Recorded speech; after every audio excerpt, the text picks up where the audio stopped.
All right. Good morning, good afternoon, or good night, depending on what part of the world you are joining us from. My name is Alex Faust, your host of Conversations at the Edge, and I'm very, very excited to have our guest here today, Caryn Kopp.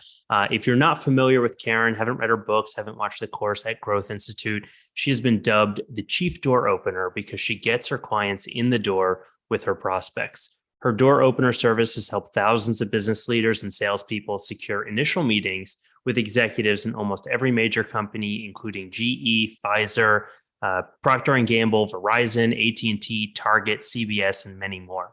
She is a best-selling author, a nationally recognized speaker, and an expert in business development who can be seen in Inc., Fortune Magazine, Forbes, Newsweek, and of course, as a Growth Institute thought leader on the topic of business development. So Caryn, welcome back to Conversations at the Edge. I think it's a very timely conversation to be having about business development. Where are you calling in from today? Today, I'm right on the ocean in Lauderdale by the Sea, Florida, where we spend about 8 months of our time, and the rest of our time is spent in New Jersey, where it's cold. So right now we are in Florida. Awesome. Well, it's great to have you here. Hopefully, out of the rain and the wind. You mentioned there's a hurricane coming, so hopefully, you guys will stay safe there in Lauderdale by the Sea. Yes, stay safe and dry, and the internet will stay with us. Yeah, we'll cross our fingers for that. So I want to jump in. Today, I know when people are calling me and sending me emails, it's like incredibly easy to just ignore sales outreach. And for business development people and salespeople, that's like the most exhausting part is just the constant no answer and the grind of like, how are we going to get somebody to just tell us they're interested or not interested in having a conversation? So I'm curious if you found ways to get to that point of like, yes, no, we're going to move forward or not a little bit faster. Yeah, so this is really important because not as many trade shows, in-person networking and conferences are happening, not as many as before the pandemic anyway, although some of them have come back. But a lot of the decision makers now know that they can learn what they need to learn about the options of what they need to buy by sitting in their offices. So it's really important that sellers cross this hurdle and get comfortable with this. So a couple of things. We've talked in the past about the 5 planks of door opening success. If you remember that, there was a whole conversations about that you guys have recorded at the Growth Institute that I would refer people to. Very important. But when you say it's the grind and it's difficult and all of that, well, that's actually one of the planks, is having the right person doing that work. And so the right person doing that work, I was on a call the other day with one of our door openers, and I heard her tell a client, I don't have to make phone calls, I get to make phone calls. So it's a very different kind of person who totally embraces this and loves this part of the job. It's okay if you don't reach somebody on the first try, second try, third try, eighth try. Like, that's okay. There are still points to be communicated that will be really important to the decision maker. So if we think about what are some of the other planks that are at play here, well, it's the right target. You asked me, what do we do in order to get these meetings sooner and to get these conversations sooner? Well, the first thing is make sure you're contacting people who would be grateful to know about you. What about that? I mean, take a look at this wide world of prospects and see if you could narrow it and focus on groups of prospects who are going to be glad to hear from you, appreciate it, find you to be an obvious solution. When they hear about you, they say, I can't believe I didn't know about you 6 months ago. When can we have our first conversation? So if the prospects who are on your list don't meet those qualifications, it's time to take a look at those prospects and shave the list, narrow your focus. Another plank is the right message. This is not about marketing messaging. This is about sales messaging. What do you say in the spoken word, one-to-one, when you leave somebody a voicemail or you get them on the phone or you're sending them an email? Is it strong enough to make a difference? A lot of times I see emails, Alex, you get them too. They're pages and pages long. Nobody's going to read that. Nobody's going to read that at all. So is your sales message communicating why the prospect should engage with you in conversation. Third plank is about the objections. They're going to have objections, and you better be prepared to answer them. In some cases, you may want to take a look at your sales messaging and make sure that you're answering the objection before you actually get it. And that's helpful. The last part is the execution. So that's the fifth plank, is the right execution. A lot of people give up, Alex, after the third try or the fifth try. That's not enough. Our data shows between 8 and 12 well done touch points to the right prospects before you have a disposition. If you don't know someone, when you have a disposition, are they ready for the meeting? Are they not yet ready? And if they're not yet ready, what are you doing to keep them engaged and interested? So you can't say the same thing more than once. So what are you doing to deepen your relationship even before you have your first meeting? So when you're using all of those tactics, that is the way to get these doors open. Also, Alex, I find that people who are tasked with the responsibility of engaging prospects don't spend enough time to make a difference. So I'll ask them, how much time do you spend on just this part of sales? And if they're honest, they'll say, oh, maybe 2 hours a week or 3 hours a week. And then the next week, they might not spend any time at all. That's not enough. There needs to be consistency with this approach and to deepen the relationship over time so that you are getting these prospects engaged in conversation. If they feel it's of benefit to them, they are going to say yes. If they don't understand what you're talking about, they'll probably won't reply. Long you have a way. Question. Yeah, it's okay. And actually, before I get to the follow-up question, if you are here live and you do have questions, feel free to type them into the chat. The last 10 minutes are for you. So we'll certainly ask Caryn your questions as well. But Caryn, you mentioned good quality touch points. What makes a good quality touch point versus a not good quality touch point? That's a great question, because there's so much of this going around that isn't good. I mean, one of the things that happens when I give my seminars to the business leaders is I'll say to them, if somebody doesn't know you and wants a meeting with you, what's it going to take? Why would you say yes to something like that? And they say all the things that are right, all the things that we do, that if you have to call somebody who really would be glad to hear from you, as I said before, you have to say something that's meaningful, not just to the persona, that's a marketing term, but to the person, to the individual. Help them understand why this is so important, and don't give up if they don't answer you after the first couple of tries. And then I say to them, okay, this is what it's going to take to get a meeting with you. Now tell me what you're doing and your sales team is doing to get meetings with others. And then they start laughing because they're not doing it like this. And yet it can be done like that. So when we're putting together a door opener program for our clients, where our senior level business developers represent our clients as if they were a member of the client's team, and they engage prospects and get the meetings, to set that up, we're creating prospect groupings, but narrow prospect groupings and sales language that would be meaningful to that group of prospects. For example, if you have, let's say, a group of prospects, a right geography, a certain industry, the size of company, and all that other good stuff that most people normally do, what can you do to add layers? Is it that a company may feel more urgency if they have a CEO in place for a year or less? And so they're thinking about changes, and maybe that CEO has hired a direct report who's been in place for a year or less. So they're thinking about changes and they're making changes.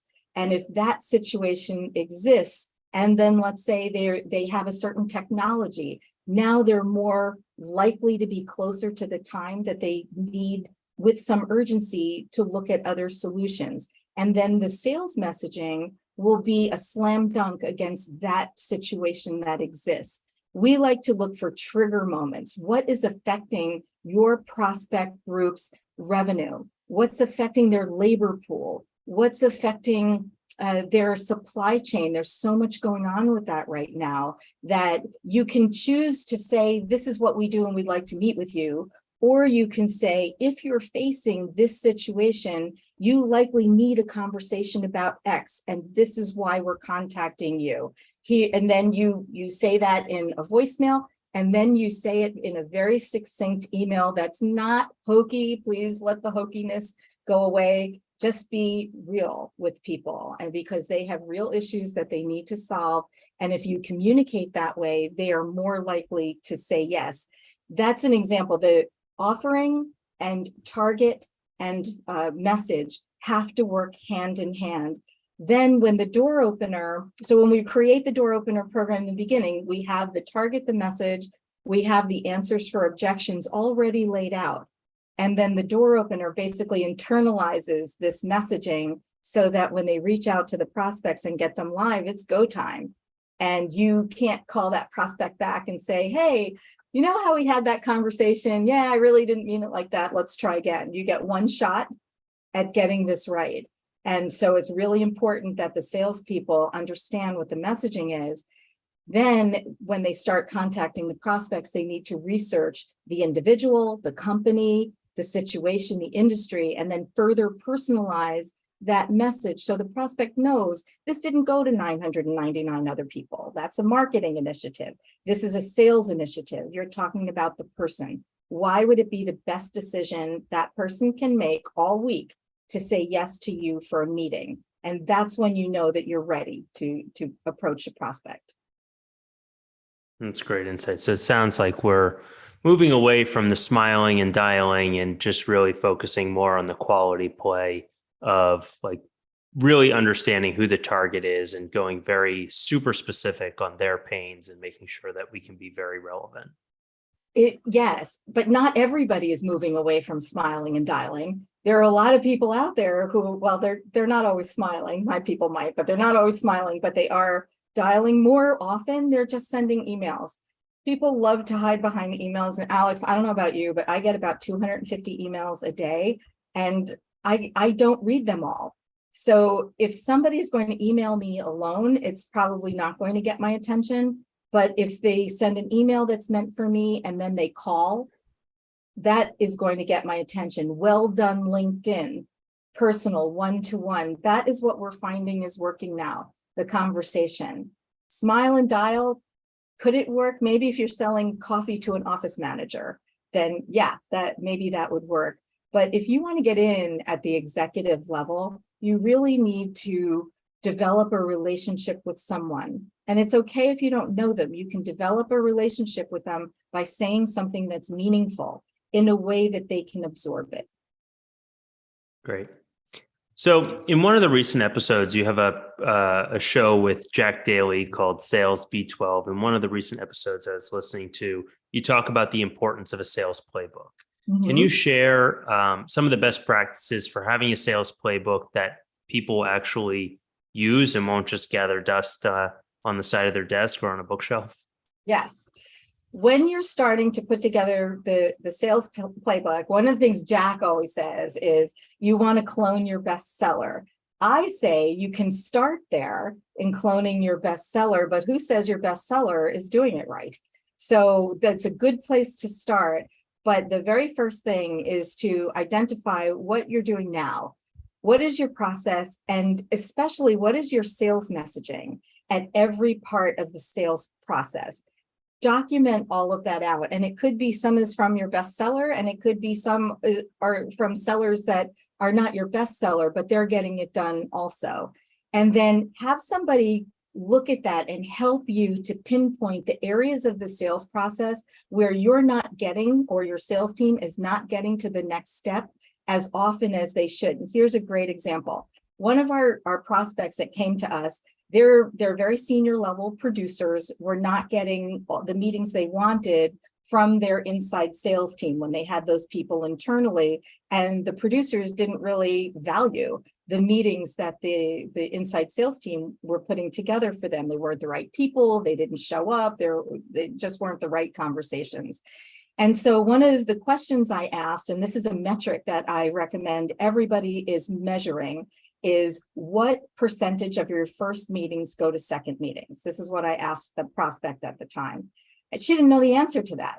And so she went and found the answer to that. It was 38% of first meetings go to second meetings. In our world, 99.9%, because I can't remember the 0.01 or the 0.1 that the situation happened, 99.9% of our first meetings go to second meetings. Why? Because they're always with the right people.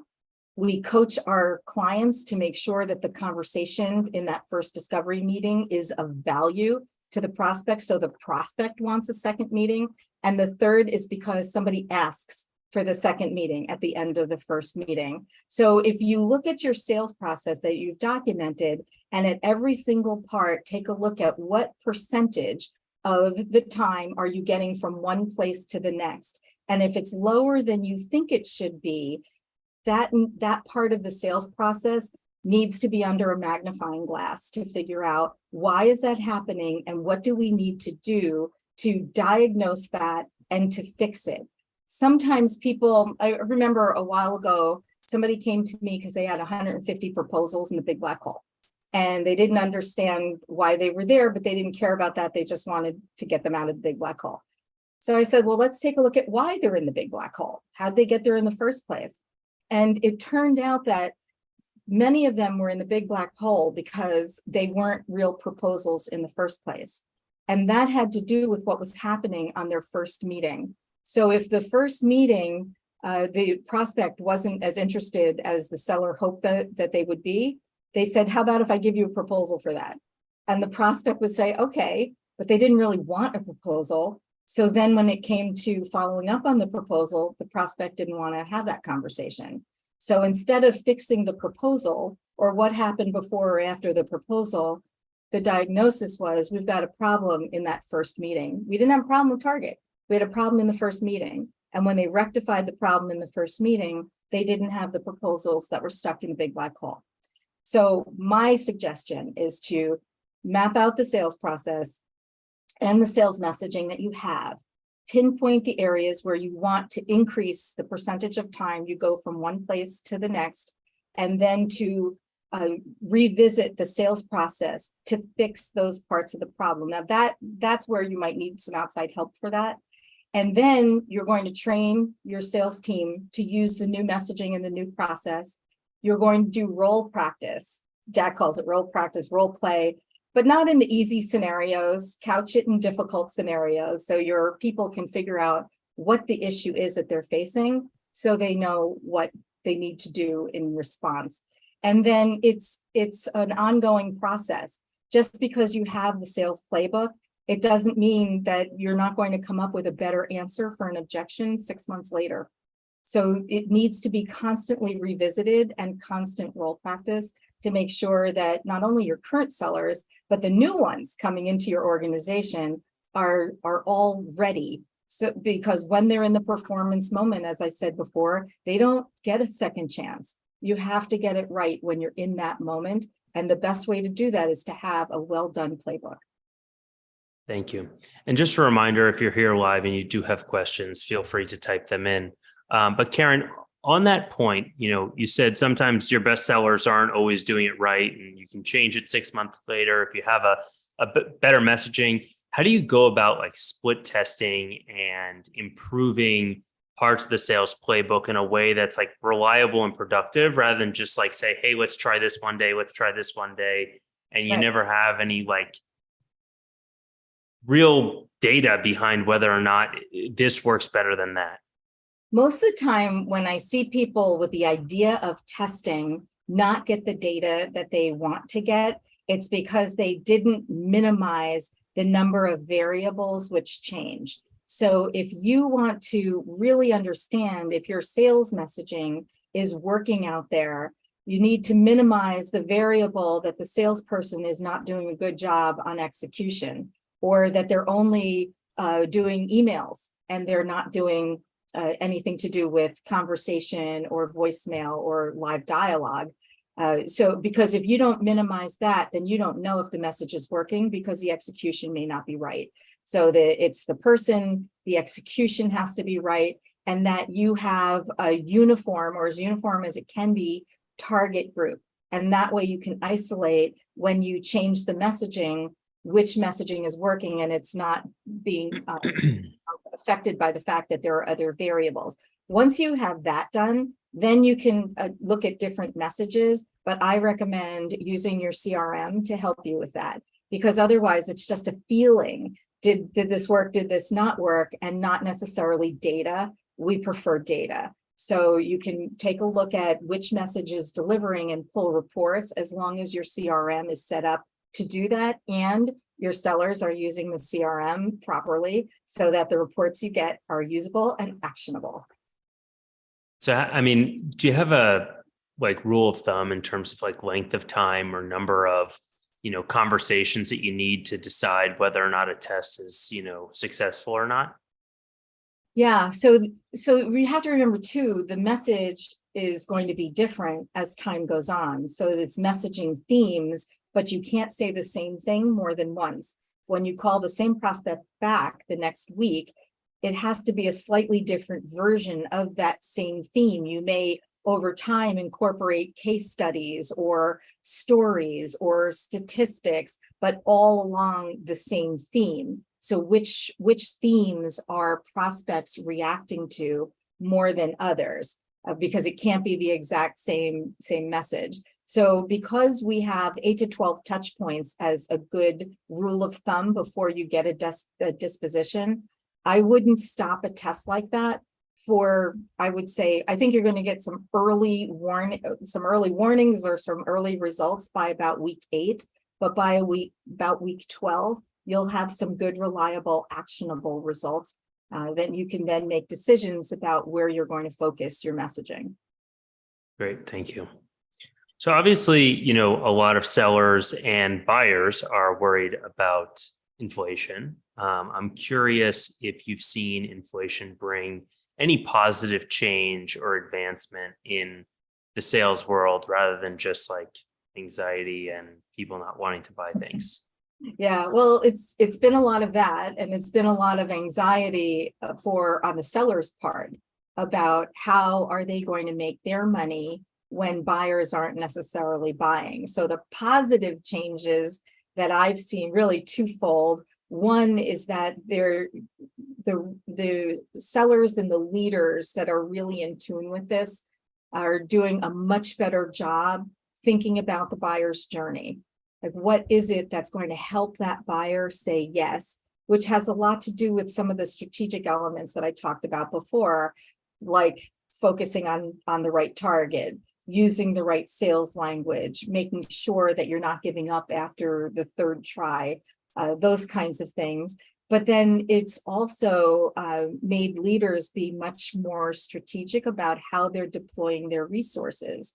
If they recognize that their seller's time is better spent on closing deals, then they need more opportunities in the top of the funnel. They are looking at different options to help their sellers be able to close more. And one of those options is to outsource to a high-level business development team, like our door openers, who will put more opportunities in the top of the funnel so our clients can close more business. So I find leaders more open to how can we do this differently so that we can still achieve the numbers and the goals that management has, while knowing that it's going to be harder out there to reach the right buyers. Interesting. Thank you. So I'm curious, on the talent side, for leaders who are trying to attract and retain salespeople in this environment today, what are you seeing as some ways to encourage longevity and retention in a field as difficult to succeed in as sales? Do you remember the movie Jerry Maguire? Remember that movie? And do you remember that scene where it's like, show me the money, right? It's show them the money. Make it easier for your salespeople to sell more. How do you do that? Well, one of the things that we do, that when we're interviewing our door openers, they're like, I can't believe this situation exists, is that our door openers don't need to create their own prospect lists. We have a research team that does that. They love doing that. We give them, the research team, the right tools so that by the time the door openers are starting to reach out to prospects, they don't have to look up an email address. It's already there. They don't have to know if the phone numbers are right or if the person whose name is on the list is the right person. That's all been verified by a research team and it's loaded in Salesforce. They don't have to do that at all. They just have to concentrate on what they're really good at. They also get the messaging themes and the answers for the objections. So a lot of the thinking has been done for them. And now they just concentrate on what they can do best, which is the outreach and getting the prospects on the phone and having these conversations that produce these meetings.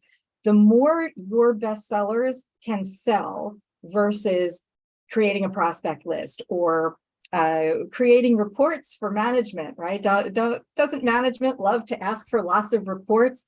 Well, I know one company where they ask for a report every once in a while that takes the seller 5 hours to put together.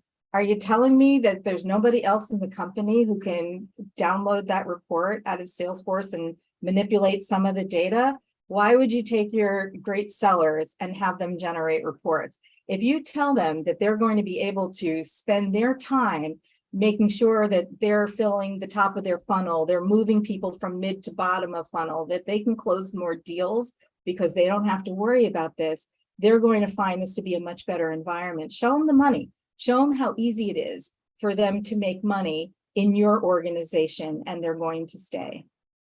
I love that. I'm also curious on the speed of hiring. If you're going to scale up your sales team, would you recommend, start small, nail it, and then scale it? Or do you start with let's hire 5-10 salespeople, we'll see who sinks and who swims, and we'll keep the ones that swim?